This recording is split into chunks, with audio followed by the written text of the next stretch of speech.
पण या सरकारला मला पूर्ण मराठा समाजाच्या वतीने एक सांगायचंय की जेवढी परिस्थिती बिकट तेवढाच मराठा तिकट। तर नमस्कार, राम राम मंडळी, मी अभिषेक आणि स्वागत आहे तुमचं आपल्या एका नवीन व्हिडिओमध्ये।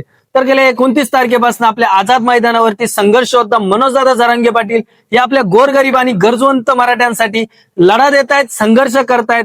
पण त्यात होतं काय माहितीये का, अडथळे आणण्यासाठी हे ढोंगी फेक हिंदुत्ववादी सरकार काय करतायत, तिथलं जेवण बंद करतायत, तिथले हॉटेल बंद करतायत, पाणी बंद करतायत, नको नको ते प्रकार करतायत। पण या सरकारला मला पूर्ण मराठा समाजाच्या वतीने एक सांगायचंय की जेवढी परिस्थिती बिकट तेवढाच मराठा तिकट।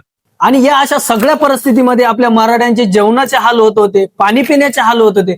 पण या परिस्थितीमध्ये दोन युवक पुढे आले, आपल्या महाराष्ट्राचे दोन युवा उद्योजक, मराठा युवा उद्योजक पुढे आले। ते म्हणजे आपले मॅक्स होलसेलरचे सचिनदादा नरवडे आणि आपल्या हॉटेल शौर्यवाडाचे विकास नाना हांडे हे दोन तरुण युवा उद्योजक पुढे आले आणि आपल्या मराठा समाजासाठी जेवणा पाण्याची व्यवस्था केली। आणि सचिनदादा नरवडे आणि विकास नाना हांडे, तुमचं खरंच मनापासून कौतुक करावंसं वाटतंय। तुम्ही जे कर्तृत्व केलंय हा सकल मराठा समाज तुम्हाला कायम इतिहासात ध्यानात ठेवी, आयुष्यभर तुमचे कर्तृत्व लक्षात ठेवी। आणि तुमच्या कार्याला खरंच अशा बिकट परिस्थितीत तुम्ही हे कार्य केलंय, तुमच्या कार्याला माझा सलाम आहे, सॅल्यूट आहे। जय हिंद, जय महाराष्ट्र, जयस्तु मराठा।